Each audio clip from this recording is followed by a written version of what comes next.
Ya baik, Bismillahirrahmanirrahim. Assalamualaikum warahmatullahi wabarakatuh. Oke baik, materi terakhir saya, insya Allah kita akan berbicara tentang dasar-dasar penanganan luka. Ya, ini yang di depan tuh gambar ini nih Bu, gambar pembuluh darah kita tuh kayak gini nih. Ya, jadi kalau divisualisasikan, ternyata ya ini pembuluh darah. Ya ini tuh sel-sel darah, darah merah, sel darah putih, nah seperti inilah kurang lebihnya. Tapi kita nggak akan belajar ini karena ibu bukan mahasiswa kedokteran gitu ya. Jadi kita akan belajar langsung pada penanganan lukanya. Ya. Jadi yang pertama ini sih sebagai gambaran. Kalau luka itu ada macam-macam ya Bu ya, ada luka sayat, luka tembak dan seterusnya. Ini cuma pengenalan aja lah. Yang penting kita ke penanganannya ya. Nah, secara umum kalau tadi kan sebenarnya luka banyak, tapi ini tuh ada saya mungkin akan jelaskan sedikit tentang pendarahannya. Ya, kalau misalkan pendarahan itu dia ada yang arteri, ada yang vena, ada yang kapiler sama pendarahan dalam. Biar ibu tahu bedanya apa. Kalau pendarahan luar yang arteri itu dia jenis darahnya tuh gini Bu, kalau berdarah biasanya tuh mancer. Gitu. Ya, terus warna darahnya itu merah muda, merah seger gitu lah. Ya, merahnya merah seger gitu. Itu biasanya dari arteri. Arteri itu apa sih Dok? Arteri itu pembuluh darah yang disebarkan dari jantung ke seluruh tubuh. Jadi yang dipompa sama jantung ke seluruh tubuh itu tuh arteri. Maka darahnya tuh bersih, seger gitu. Nah biasanya kalau kepotong, misalkan arteri salah satunya orang bunuh diri itu kan di nadi ya, di sini nih gitu. Itu tuh arteri. Jadi makanya kalau dipotong ini kayak ada air mancurnya gitu. Itu pendarahan arteri. Ya. Yang kedua, kalau vena gimana Dok? Oh, kalau vena mah kalau misalkan kepotong atau apa atau keiris gitu ya. Terus darahnya merembes ya, warnanya juga agak gelap, itu vena. Apa sih bedanya arteri sama vena? Kalau vena mah kebalikannya, pembuluh darah yang mengalirkan darah itu ke jantung. Ya, jadi buat dibersihin darahnya ke jantung, nanti ke paru-paru kan jadi bersih masuk ke arteri. Nah, ini yang venanya ke jantungnya. Terus yang ketiga kapiler. Kapiler itu gimana sih? Kalau kita kepentok, kalau kita misalkan kepentok, kejepit, suka ada kan darah yang biru-biru, getih hubungan cek orang Sunda mah, ya? Ya kayak memar gitu kan. Nah itu kapiler, yang lebih kecil lagi pembuluh darah yang di ujung-ujung gitu, ya. Jadi dari 3 pembuluh darah ini yang paling bahaya yang mana? Arteri, Bu. Ya, karena arteri dia mancer terus kan. Tapi ternyata di luar ini ada yang lebih bahaya lagi dibandingkan perdarahan luar. Apa itu perdarahan dalam? Perdarahan dalam itu apa sih Dok? Gitu. Kalau pendarahan luar itu gini, darah yang darahnya itu bisa ibu lihat keluar, kayak misalnya tadi berdarah itu baru namanya pendarahan luar. Tapi kalau pendarahan dalam, mungkin secara umum badan gitu ya, itu tuh kayak nggak ada darah sama sekali gitu. Tapi kok tiba-tiba kenapa pasien ini meninggal? Itu terjadi pendarahan dalam. Contohnya apa pendarahan dalam itu? Kayak misalkan orang jatuh dari ketinggian dalam kondisi terduduk gitu. Tulang pelvik, tulang pinggang itu tuh bentuknya kan kayak love Bu ya. Kayak love bentuknya tuh. Jadi pas dia jatuh, dia tuh bisa patahnya tuh gini, truk gitu. Nah, darahnya yang keluar dari tulang pelvik ini dia bisa kurang lebih sekitar 2 liter. 2 liter gitu keluar. Tapi dia nggak muncul kan, karena dia di dalam, dia kan bukan di luar gitu, jadi nggak kelihatan. Ya, tiba-tiba apa perutnya keras kayak papan, tiba-tiba pasiennya ngap gitu ya, sesek gitu, ngap-ngapan gitu. Tiba-tiba apa keluar cairan di hidung atau di telinga, di mulut, di pantat gitu ya, di anus gitu ya, atau di kelamin gitu. Ya, gegar beda lagi, nanti itu kita ceritakan. Jadi ini itu tuh apa pendarahan dalam, jadi hilang 2 liter atau kalau enggak pendarahan di tulang paha sama juga gitu. Misalnya jatuh tabrak motor atau tabrak mobil, nggak ada darah gitu dulu, tapi tiba-tiba sama kondisinya kayak gitu. Ternyata tulang pahanya patah. Nah kalau patah tulang paha, pendarahan itu bisa sampai 1 sampai 1,5 liter. Ya, sama gitu. Atau misalkan yang bahaya lagi, misalkan bukan tulang lah, organ kayak ketabrak pecah limpa gitu ya, limpanya pecah gitu, heparnya pecah gitu. Itu pendarahan dalam. Jadi secara luar gitu, itu tuh nggak kelihatan ada pendarahan, tapi justru pendarahannya tuh di dalam gitu. Dan biasanya jumlah darah yang keluarnya lebih banyak, dan itu nggak ketahuan kebanyakan. Kayak misalnya tadi pelvic gitu ya, pinggang sama tulang paha patah, dia kan 1 liter sampai 2 literan atau 2,5 liter. Sementara total darah dalam tubuh kita tuh 5 liter. Ya, Jadi ya habis gitu. Ya itu perdarahan dalam. Ini yang sebenarnya paling bahaya, ya. Ini diperkenalkan aja lah. Karena untuk perdarahan dalam mungkin bukan kompetensinya ibu-ibu sekalian. Ya, ini gambaran umumnya. Nah, secara umum gitu ya, apapun jenis perdarahannya, ibu-ibu cara menghentikan perdarahannya dengan 5 cara ini, ya. Jadi yang pertama tuh apa? Hentiin dulu darahnya. Jangan dibersihin dulu atau jangan apa. Yang penting darah itu berhenti. Gimana cara berhentiinnya? Nanti itu saya ceritain. Ya. Yang kedua, baru dibersihin ketika darahnya sudah berhenti. Jadi bekas lukanya baru itu kita bersihkan.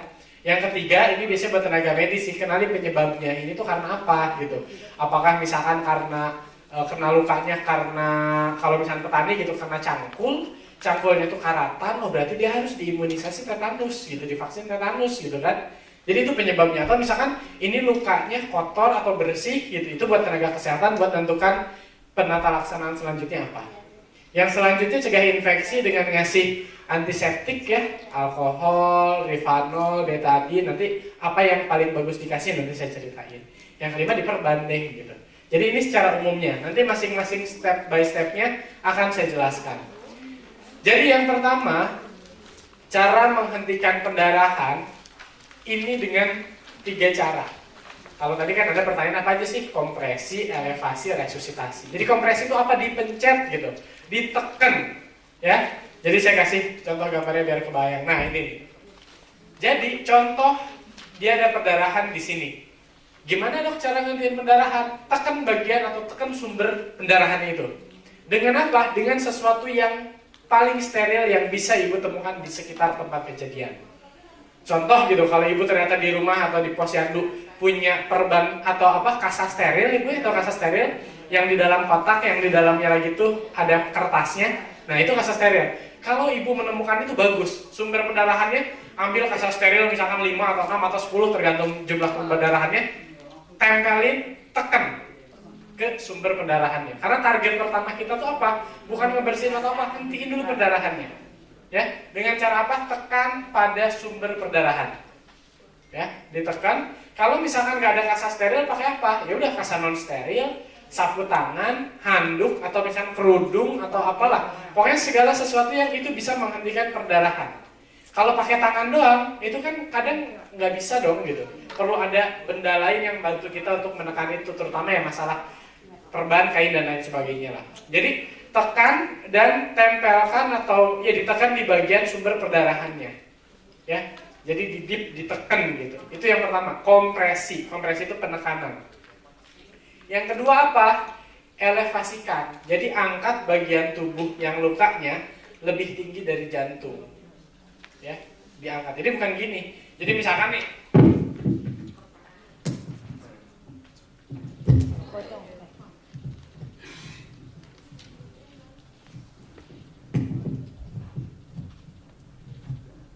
cek. Nah, jadi misalkan gini Bu. Jadi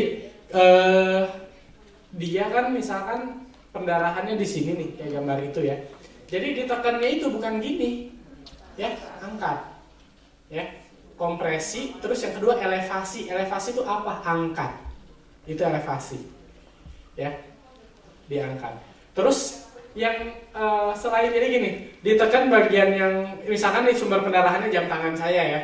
Di daerah jam tangan saya tekan dulu pakai kasa, ya, pakai kasa steril gitu, ditekan di bagian sumber, terus diangkat. Sama sebenarnya satu lagi yang ditekan selain sumber pendarahannya, tekan juga bagian yang jauh dari luka ini yang menuju ke jantung. Jadi kalau lukanya di sini, saya juga tekan pakai jempol dan kelingking saya di bagian sininya gitu, atasnya atau bagian bawahnya lah kalau dari sini ya.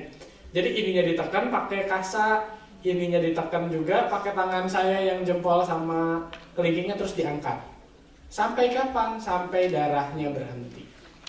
Ya, baru setelah itu dibersihkan dan lain sebagainya. Ya, terbayang ya? Jadi caranya apa? Tekan dulu, gitu ya. Angkat, tunggu dia sampai berhenti. Kalau tadi resusitasi itu apa maksudnya? Resusitasi itu maksudnya kalau misalnya pasiennya dia henti nafas, henti jantung, resusitasi. Karena apa? Pendarahan itu bisa menyebabkan henti nafas, henti jantung. Tapi kalau ibu menemukan orang henti nafas, henti jantung, kemudian ada pendarahan hebat, dahulukan tuh henti nafas, henti jantung. Ya, jadi maksudnya kompresi, elevasi, dan resusitasi itu gitu. Kompresi dulu, tekan di sumber lukanya, angkat, kemudian ya kalau terjadi kenapa-napa sampai henti nafas terjatuh baru resusitasi. Jadi kalau di soal ada pertanyaan lagi jangan sampai salah ya, kompresi dulu, elevasi, baru resusitasi. Jadi intinya gitu, tekan di bagian sumber pendarahannya, angkat, bahkan kalau perlu tekan juga di bagian sininya nih, pakai jempol sama kelingking kita atau pakai tangan kita yang satunya lagi. Supaya apa? Kan ibaratnya ini tuh kayak aliran sungai ya, biar darah itu nggak ngalir ke sini gitu. Ya, dimanapun, di leher juga sama, kayak gitu, tekan juga. Ya, tapi kan kalau leher dia kan udah pasti di atas jantung, jadi nggak usah dikeatasin lagi lehernya gitu ya. Kalau kaki juga ya, kalau misalnya sambil tiduran, dia kakinya lebih ditinggikan. Ya, jadi intinya ini dulu nih, jangan pakai kapas tapi. Kenapa nggak boleh pakai kapas? Tisu boleh lah dibandingin kapas, karena kalau misalnya kapas dia nempel-nempel jadinya. Ya, kayak gitu. Tisu sebenarnya ya kalau nggak ada lagi boleh lah, masih lebih mending dibandingkan kapas gitu. Tapi yang paling bagus memang perban. Ya, kasa steril yang paling bagus karena dia steril, dia nggak akan mencegah infeksi. Ya, jadi ini yang pertama, hentikan dulu pendarahan. Jadi kalau ibu melihat ada perdarahan apapun, jangan mikir untuk dibersihin, jangan mikir untuk dikasih betadin dulu, jangan mikir untuk langsung diperban. Hentiin dulu pendarahannya. Dengan cara apa? Tekan, angkat. Ya. Jadi kalau misalnya ibu pas dibalik-balik lagi ngupasin bawang itu tiba-tiba cek gitu. Lah kepotong gitu. Ambil aja dulu kasa steril atau apa, tempel terus angkatin sampai berhenti dulu. Oh, darahnya berhenti gitu. Ya, jadi jangan langsung dibetadinin atau jangan langsung kasih tensoplas. Berhentiin dulu aja, nanti lama-lama dia berhenti kok gitu. Ya, apalagi kalau cuma luka-lukanya yang cuma kecil kayak gitu. Bahkan kalau kita di kedokteran saya gitu ya, ketika ngejahit gitu, cara ngehentiinnya gitu. Ya kan karena pas kita jahit, cek, kena lagi pembuluh darah, lagi muncul. Sama perawat saya, kalau kita biasanya bilang ke perawatnya, tolong dip itu ditekan gitu. Tekan aja pakai kasa steril, tekan. Pas dilepas, masih muncul lagi, tekan lagi gitu. Pas lepas, kosong, kayak jahit lagi, lanjutin gitu. Kayak gitu. Ya. Boleh. Pokoknya apapun yang bisa menghentikan pendarahan ini gitu. Ya. Jadi kalau pertama tuh apa? Hentikan dulu pendarahan. Terbayang ya Bu ya? Caranya, tapi sapeknya nggak bersih ya Bu ya. Lanjut ya. Nih ini juga bisa pakai tourniquet, tapi buat ibu-ibu mah nggak usah tahu lah. Agen hemostasis obat-obatan nggak usah lah, ini bukan kompetensi ibu-ibu ya. Jadi yang pertama gampang lah, kalau materi saya mungkin cepat. Hentikan pendarahan dulu dengan cara tadi, tekan pada bagian yang luka, angkat, tunggu darahnya sampai berhenti. Itu yang pertama. Yang kedua, nah oke, darahnya berhenti nih, baru sekarang kita bersihkan, jaga luka tetap bersih. Ngebersihinnya pakai apa dong? Ngebersihin luka mah pakai apa? Pakai air aja yang mengalir gitu, cukup. Ya. Atau kalau misalkan selain air, pakai jangan alkohol Bu, alkohol nanti buat antiseptik. Kalau mau ngebersihin, pakai NaCl 0,9% infusan. Cairan infus itu yang biasa dipakai. Kalau kita di klinik atau di rumah sakit ngebersihin luka tuh disemprotnya tuh pakai cairan infus dibolongin, terus kita tekan, disiramnya tuh dibersihinnya pakai itu. Ya, pakai cairan infus. Atau kalau ibu-ibu nggak ada mah di rumah pakai air aja yang mengalir, tapi jangan air es ya, atau jangan air panas, air biasa aja. Hentikan. Jadi yang kedua mah bersihin pakai air yang mengalir. Ya. Yang ketiga, kenali penyebabnya ya. Kalau buat tenaga kesehatan ini penting karena ini buat apa selanjutnya. Tapi kan kalau buat ibu-ibu ya mungkin ini mah di skip juga nggak apa-apa lah. Lanjut ke yang selanjutnya, cegah infeksi. Nah, mencegah infeksi ini dengan apa? Dengan pemberian antiseptik. Antiseptik contohnya apa? Betadin, rifanol, alkohol. Kalau untuk lukanya yang kecil, sedikit di permukaan, boleh itu pakai betadin, aman. Ya. Tapi kalau lukanya dalam gitu sampai dagingnya kelihatan gitu. Ya, bagusnya jangan pakai betadin. Karena apa? Betadin itu mematikan jaringan. Jadi kalau misalnya langsung ke bagian yang dalam tuh kasihan lah, perih, terus juga jaringannya juga rusak. Jadi bagusnya pakai apa dong antiseptiknya? Pakai yang ringan aja, rifanol. Ngebersihinnya pakai rifanol. Ya, kalaupun misalkan pakai betadinnya jangan langsung ditempelin ke yang lukanya, kalau yang dalam lukanya ya, tempelinnya ke kasa sterilnya terus ditutup. Jadi nempelnya di kasa bukan di kulitnya langsung. Jadi kayak bukan ngecapin daging gitu, ya. betadine. Jadi kalau mau yang paling aman apa? Rivanol aja. Ya.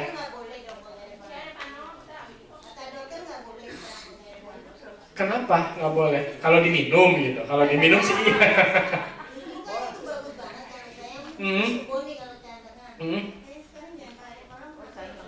Boleh kok. Masih dipakai di kita. Rivanol bahkan dibandingkan alkohol lebih tinggi alkohol. Ya, konsentrasinya. Kenapa? Oh, cantengan juga ya. Jadi gini, cantengan itu, ini agak melebar sedikit ya. Cantengan itu, dia tuh kan infeksi itu tubuh. Infeksi, ada pembengkakan. Antiseptiknya boleh, pakai Rivanol boleh gitu. Tapi kalau cuma pakai Rivanol doang, apakah sembuh? Nggak akan lah. Kenapa? Karena dia infeksi. Harus di apa? Dikasih obat antibiotik juga, dikasih obat nyeri, dikasih obat radang juga. Bahkan yang cantengan itu selain antiseptik, dia tuh lebih bagusnya juga sering dikompres hangat.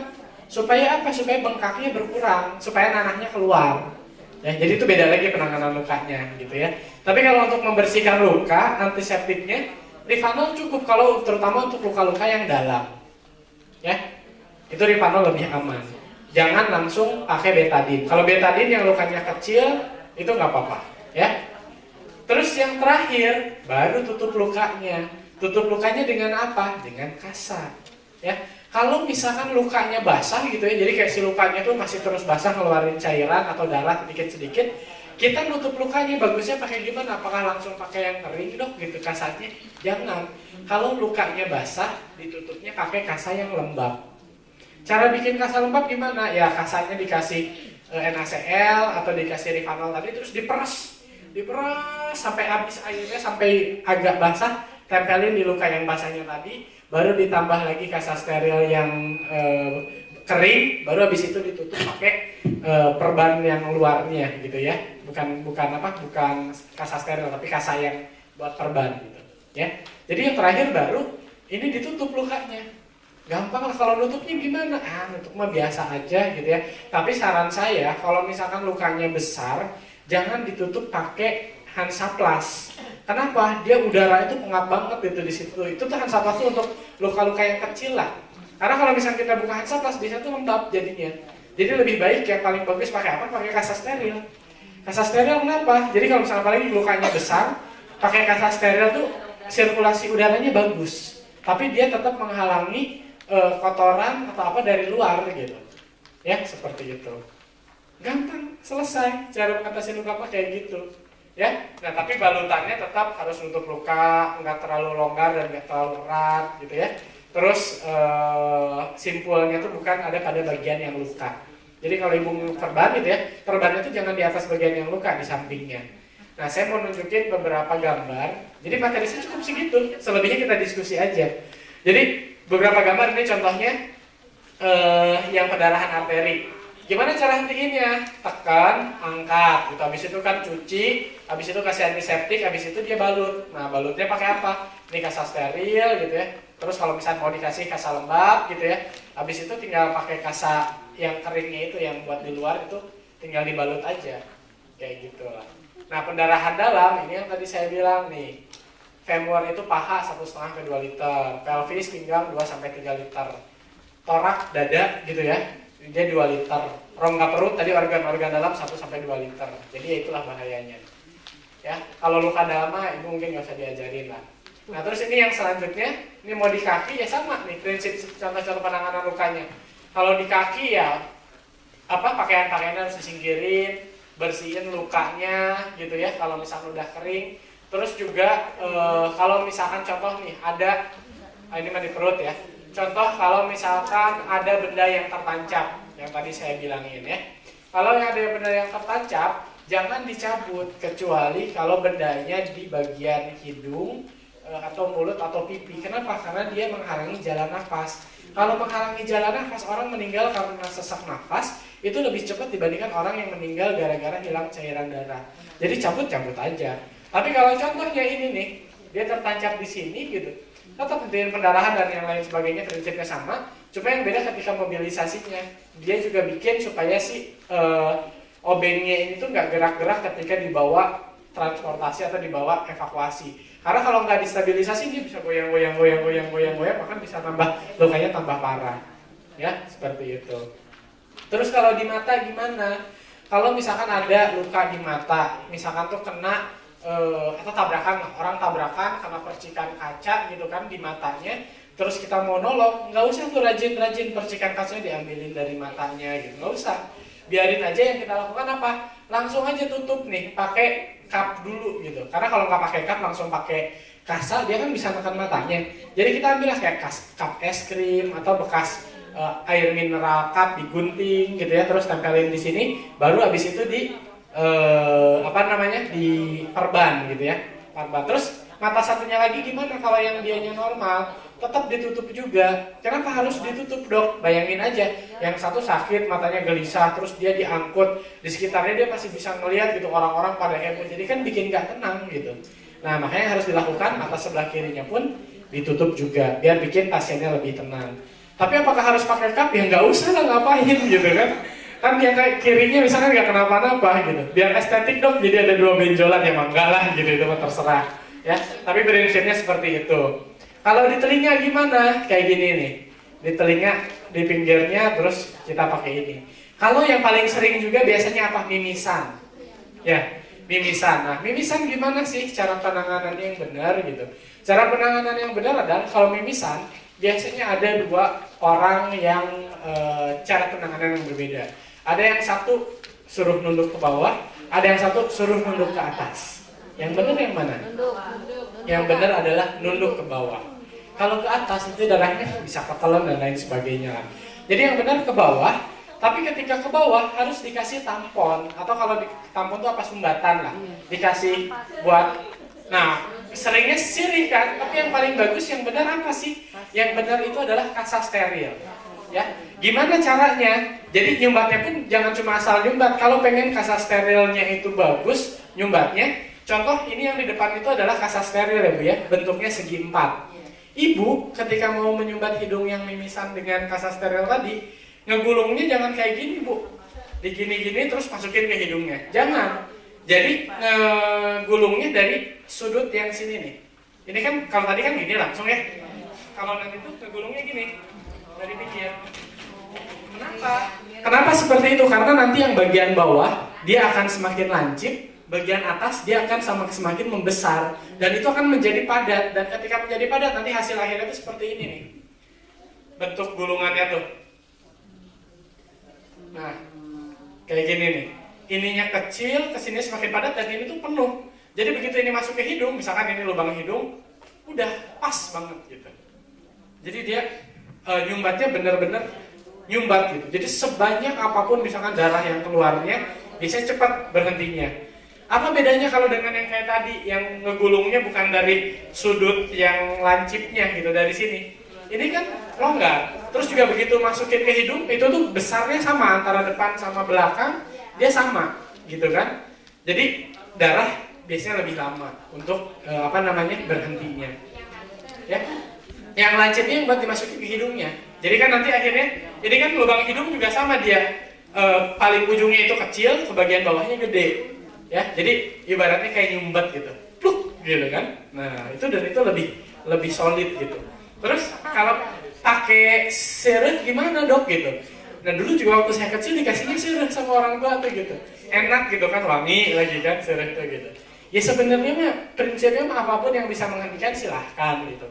Tapi kalau misalnya ditanya mana yang lebih efektif, jauh lebih efektif kasa steril. Ya. Seruh sesah gitu kan. Tapi untuk beberapa orang tua tetapnya fanatik gitu, harus seruh gitu, kayak gitu ya. Padahal ya seruh itu sendiri apakah dia mempercepat penyembuhan luka? Enggak juga, sama aja prinsip penyembuhan luka, sumbat aja gitu. Dan yang paling bagus apa? Kasa steril, karena dia steril ya. Itu yang mimisan ya. Oke, kasus-kasus yang lain. Nah ini kalau pendarahan dalam lah, ini nggak usah diajarin ke ibu-ibu sekalian. Ini juga nggak usah, ini juga nggak usah. Sebenarnya mah udah cukup. Dan satu lagi luka bakar yang perlu saya kasih tahu ke ibu-ibu. Ya, kalau luka bakar, pasti ibu-ibu sering lah, pernah lah mengalami setidaknya ya luka bakar. Paling sering karena apa? Lilin. Tapi paling sering mah minyak lah, spread gitu kan, kena muka, kena apa gitu kan. Yang biasanya ibu-ibu lakukan apa ketika kena luka bakar? Dikasih apa? Kuk kecap. Terus sama apa lagi? Garam. Terus apa lagi? Odol. Ya, yang paling sering kan odol. Kenapa odol? Karena kan ini panas, Dok. Kalau pakai odol kan aduh enak, ces gitu, dingin gitu. Yang terjadi apa kalau misalkan kita kasih odol? Memang sih kerasanya dingin, tapi dinginnya itu sementara. Ya terus yang kedua apa? Dia kan akan menutupi permukaan lukanya. Jadi kalau luka bakar itu tuh dia ketika yang ke atasnya ketutup, dia bakal ke samping. Jadi lukanya kan jadi lebih gede dibandingkan luka yang terkena. Ya, seperti itu. Jadi apa namanya? Bukan pakai ini ya. Bukan pakai odol gitu. Ya. Terus yang kedua, apakah pakai kecap gitu, Dok? Ininya kayak apa yang kena luka bakarnya pakai kecap? Nanggung, Bu. Sekalian tambahin saus gitu ya. Tambahin, terus habis itu kita panggang lagi bareng-bareng gitu. Tambahin emang sosis gitu kan, kasih kecap kasih itu. Jadi enggak. Sebenarnya penanganan luka bakar itu apa? Aduh, sangat simpel, Bu, itu sederhana. Apakah itu siram atau ya sama, basuh menggunakan air yang mengalir. Lalu setelah itu apa? Gunakan diolesi dengan Burnazin atau bioplasenton, ya. Jadi buat ibu-ibu mah mending pada beli deh di rumah pertolongan pertama pada luka bakar gitu. Jadi jangan pakai odol, basuh pakai air yang mengalir, habis itu olesin pakai Burnazin krim atau bioplasenton gitu, ya. Setelah itu kalau ternyata luka bakarnya gede nih, gede banget gitu, ya udah habis dikasih Burnazin mau ditutup sama kasa juga boleh, ya. Jadi gambaran untuk luka mah simpel lah. Gimana? Iya. Kalau misalnya kena mukanya disiram pakai air yang mengalir. Seperti itu. Terus mukanya juga dikasih Burnazin, kasih. Ya, kayak gitu. Nggak masalah. Ya, kalau misalkan di rumah sakit juga penanganannya gimana? Dulu gitu. Waktu saya pernah jaga di IGD, satu rumah korbannya. Jadi dia kompornya meledak. Jadi yang kena dulu tuh satu orang anak, satu orang bapak, satu orang istri gitu. Anaknya 2 jadi 4 orang. Dia datang ke rumah sakit, udah bajunya compang-camping, terus kulitnya juga udah melepuh dan bahkan beberapa tuh udah kelepas semua dan jadi putih. Tahu nggak, Bu, kalau misalkan beresnya? Jadi ada yang putihnya, ada yang kulitnya melepasnya, ada yang melendungnya gitu. Jadi kalau ibu nonton film zombie gitu ya, nah itu saya menemukan kondisi asli, datang 5 orangnya dan jalannya juga kayak zombie karena sakit kan. Dia bilang, "Dok, tolongin saya." Oh, 5 orang gitu. Datang, kita ada apa ini yang dilakuin? Buka semua pakaiannya, gunting, terus apa, siram pakai NaCl, guyur pakai NaCl berapa labu gitu ya, berapa botol diguyur. Setelah itu apa yang melepuh-melepuhnya itu yang masih ada isi-isi cairannya, kita pecahin gitu kan. Kulit-kulit yang lepek-lepeknya kita guntingin. Setelah itu apa yang dilakuin? Burnazin, pakai Burnazin krim semuanya. Sama ya kalau di rumah sakit sih diinfus karena kan buat ganti cairan. Salah satu komplikasi luka bakar parah kan dehidrasi. Jadi ya cairan selebihnya apa sama Burnazin, setelah itu apa? Pakai kasa. Jadi beres dia di pertolongan pertama. Kalau di ruang perawatan tuh kayak mumi. Karena semuanya dikasih kasa dan tiap hari itu tuh diganti, kasih Burnazin lagi. Gitu ya, selebihnya sih obat dalam. Jadi untuk penanganan luka mah ibu-ibu harus bisa lah ya gitu. Karena itu sangat mudah, sangat simpel. Jadi yang pertama apa harus dilakukan, Bu? Yang pertama kalau ada pendarahan, hentikan pendarahan. Dengan cara apa, Bu? Ditekan. Terus yang ditekan? Diangkat, ya. Oke, setelah berhenti darahnya diapain, Bu? Dibersihin pakai apa? Pakai air mengalir. Setelah itu apa yang dilakukan, Bu? Kasih antiseptik, pakai Rivanol, betadine atau alkohol dan sejenisnya ya. Setelah itu terakhir tutup luka, ya. Mudah ya. Jadi jangan sampai salah kaprah ya. Tadi untuk yang luka bakar penanganannya seperti tadi, ya. Dan sama satu lagi mungkin yang sering terjadi itu adalah memar, ya. Memar misalkan ibu jatuh atau misalkan ibu main volley gitu ya, kan ibu-ibu kadang suka volley nih. Main volley tiba-tiba jatuh terbentur, memar gitu. Pertolongan pertamanya gimana, Dok? Gitu. Pertolongan pertamanya adalah prinsipnya tuh RICE, R-I-C-E gitu. Apa R-nya? R yang pertama tuh rest, istirahatin bagian yang sakit. Terus I-nya apa? Kasih S. Jadi pertolongan pertama orang terbentur, memar gitu ya, atau keseleo gitu ya. Itu pertolongan pertamanya gimana? Kompres dia pakai S. Jadi I-nya tuh S, C-nya itu kompres. Jadi kompres menggunakan es. Tujuannya apa? Supaya mengurangi peradangan yang ditimbulkan dari reaksi trauma yang terjadi pada pasien itu. Ya, jadi pas pertamanya Bu, jadi misalkan jatuh gitu ya, sakit, keseleo, atau misalkan jatuh terus memar gitu, yang pertama dilakuin apa? Es dulu, kasih kompres es dulu gitu ya, sampai sekitar 5 atau 10 menitan lah, kompres es dulu gitu. Kalau bagian kaki atau bagian tangan nanti setiap harinya diistirahatinnya lebih tinggi, posisinya itu elevasi, jadi lebih tinggi. Nah terus gimana cara ngilangin getih hubungan atau memarnya gitu kan ya? Itu kalau pakai salep namanya trombopop ya. Nah itu baru pakai trombopop buat ngilangin si bekas darahnya atau darah yang mengumpulnya itu. Tapi kalau untuk pertolongan pertama es dulu. Nah nanti perawatannya dengan apa? Ya salah satunya dengan trombopop tadi. Ya. Oke, jadi jangan pakai bioplasenton karena nggak akan ngaruh gitu. Jadi pakainya trombopop. Terus jangan yang luka bakar dikasih trombopop, kasihnya bioplasenton atau gurnazin. Ya. Apalagi ya? Kalau zambuk itu bisa nggak dong? Apa? Zambuk. Zambuk itu apa? Ada juga obat memar begitu juga. Zambuk namanya. Oh, salep ya. Yang saya tahu tuh salah satunya lagi itu selain gurnazin, bioplasenton, ada satunya lagi tuh Mebo krim. Zanbu, saya harus lihat isinya dulu deh, karena Zanbu pasti merek kan. Iya. Dia pasti kandungannya apa. Kayak bioplasenton, kandungannya apa? Kandungannya salah satunya gurnazin. Tapi ada juga mereknya gurnazin krim gitu. Kalau bioplasenton dia ada tambahan kayak apa, placenta apalah gitu. Kayak gitunya. Ya tapi kalau misalkan pengen yang udah jelas mah apa ya, gurnazin sampai bioplasenton atau Mebo lah gitu. Itu bisa gitu ya. Kayak gitu. Oke. Itu untuk luka bakar. Terus kira-kira apa lagi? Oh ya, luka digigit tikus atau digigit kucing. Ya, digigit tikus, digigit kucing atau dicakar kucing. Karena pasien saya dulu ada yang digigit tikus. Dia lagi tidur digigit tikus. Gitu. Ya, kalau digigit tikus, prinsipnya buat ibu-ibu mah sama, semua seperti tadi. Tapi yang membedakannya apa? Untuk orang-orang yang digigit tikus, digigit anjing, digigit, pokoknya hewan-hewan seperti itulah. Setelah dilakukan pertolongan pertama pada ibu, ya sama oleh ibu-ibu semua, dia harus dibawa ke pasienkes atau ke dokter. Kenapa harus dibawa ke dokter? Karena khawatirnya dia ada rabiesnya. Biasanya apa yang dilakukan di dokter? Bekas yang digigitnya tadi itu bakal dikasih anestesi lokal, terus bakal dibeset lagi, dikeluarin lagi darahnya, gitu ya. Habis itu divaksin rabies. Ya. Jadi untuk itu tuh, untuk yang kayak tadi. Begitupun misalkan dengan orang-orang yang ketusuk jarum berkarat. Ya, jarum berkarat juga sama. Dia selain selain penanganan yang tadi kayak ibu lakukan, dia juga perlu dibawa ke dokter untuk apa? Sama, dilakukan insisi lagi, dibersihin lagi lukanya, habis itu divaksin tetanus. Kalau itu. Ya, jadi yang mungkin harus diperhatikan yang harus dibawa lagi walaupun udah nggak ada pendarahan itu yang kayak tadi, digigit tikus, digigit anjing, gigit kucing, sama digigit orang juga sama Bu.